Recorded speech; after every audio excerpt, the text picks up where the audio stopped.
Hi guys, good day and welcome back to our channel, Mergence Garden. And ayan guys, umuulan dito sa amin. And talagang kanina pa, simula talaga pag umaga ay madilim na talaga guys. At ngayon ay umaambon-ambon. Pero umulan na guys, ayan o. Basa nga dito. So umaambon pa rin guys. And today ay meron ako sa inyong papakita. So hindi ko na pakita sa inyo unbox ko nito guys. Pero bago ito sa garden natin. But before that, gusto ko lang ipakita sa inyo yung mga melo ko. Nilagay ko dito guys sa area na to. Yan, para sama-sama sila. Tuwang-tuwa ako sa kanila guys kahapon. Kasi nagpa-flower sila. Yan o. Nagsi-close na yung mga flower nila. Pero ngayon may mga bagong pausbong itong ating orange. Yan, alam nyo guys, gusto kong magkaroon ng maraming orange melo. Ang ganda kasi ng color niya. Yan, basta ang ganda ng color niya. Yan yung ating orange melo. Ito meron ng cup. So, transfer ko ulit siya dito. Kahapon, tsaka ito. Kasi before, nandito siya guys sa unahan na yun. Kasi tinanggal ko siya kasi napapansin ko parang lumiliit siya. Kaya yun pala guys ay nadidehydrate siya dahil yung roots niya ay nabulok. So, ngayon, ginawa ko, nilagay ko siya dun sa area na yun, tapos nilinisan ko. And kahapon tinanggal ko siya, meron na siyang mga roots, marami na ulit yung roots niya. And same dito guys. Ito wala pang new roots. Yan. Parang pumayat siya kasi na-dehydrate siya guys. So ayan o, medyo malambot yung ano niya kasi dehydrated. Hindi kagaya nito ng mga busog talaga yung katawan nila. Ayan, ito guys yung gusto kong i-share sa inyo. Ayan, kung papansin nyo, may bago tayong, ay, tingnan ko nga. Ay, wala. Ayan, eto, may bago tayong, dumating na plants. Ayan, so, ito guys ay si Euphorbia damask Abdul Carey. So, ayan yung itsura niya. So, medyo, nag-fade na yung pagka-pink niya. Pink talaga yung color niya guys, kaso lang ang tagal niya sa box. So parang December 23 pa siya shinip and dumating siya sa akin ngayon lang. So ngayon po ay January 2 na. January 2 ba or January 3 na ata guys. Ayan, so basta ito kakadating niya lang guys. Pero alam nyo, nagulat ako kasi mayroon pa rin siyang dahon oh. Yan. Kahit ang tagal-tagal niya sa shipment. So, ayan. Tingnan nyo to guys. So, ang color niya. Oh.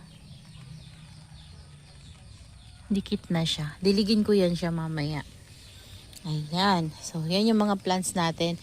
And baga-ayos pa ako dyan sa dulo na yan soon kasi tatanggalin ko yung ano yan guys. So, yung mga nandito natin. Ayan. Tapos dito guys, oh. Niripat ko sa isang batya yung ating yung ating ano ba tawag dito, kalimutan ko tuloy guys yung tawag dito. Ayan, basta dalawang pot kasi sila. Ayan, so pinagsama ko na lang sila guys ng pot para kapag nag-flower sila di mas maganda. Tapos maraming mga babies dyan guys. Ayan o, nagsikalat yung mga babies ng ating melo. Ayan, yung mga nabuhay na seeds from melo. So, ayan. Ito yung freebie. Kasama nung guys, damask ko na color pink. Ayan. Tingnan nyo guys. Dami. Ito dami pa dito guys. So, tingnan nyo. Ang dami ko pang iriripat. Kailangan itanim ko sila sa panibagong pot. Naanohan na nga sila guys, oh. Ang dumi na, oh. Kasi, nakalimutan ko na siya dito. Nandito na siya. Kalimutan ko nang ilagay doon sa harapan. So, hayaan ko muna siya dyan, guys. Ayan. Ito, magdadagdag tayo ng soil kasi nadala na ng melo natin yung soil niya. Ayan. So, ito kasi mga propagation ko na lang to guys. Di ko alam kung may roots na to. Ito, propagation natin. So, ayan yung itsura nila. Meron na naman tayong bago sa ating collection. So, family din yan guys ng Euphorbia. Ano natin, bago natin na guys, cactus. Yan, yung ating damask ay family din ng ating mga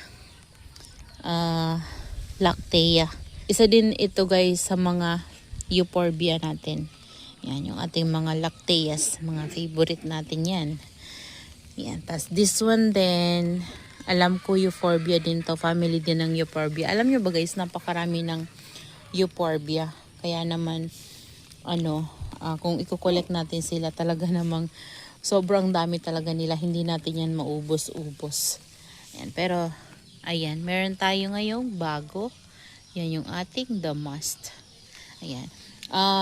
Mag-spray ako sa kanila guys para diligan ito. Kasi kahapon, nagdilig ako yung mga nandito natin. Diniligan ko. Ayan.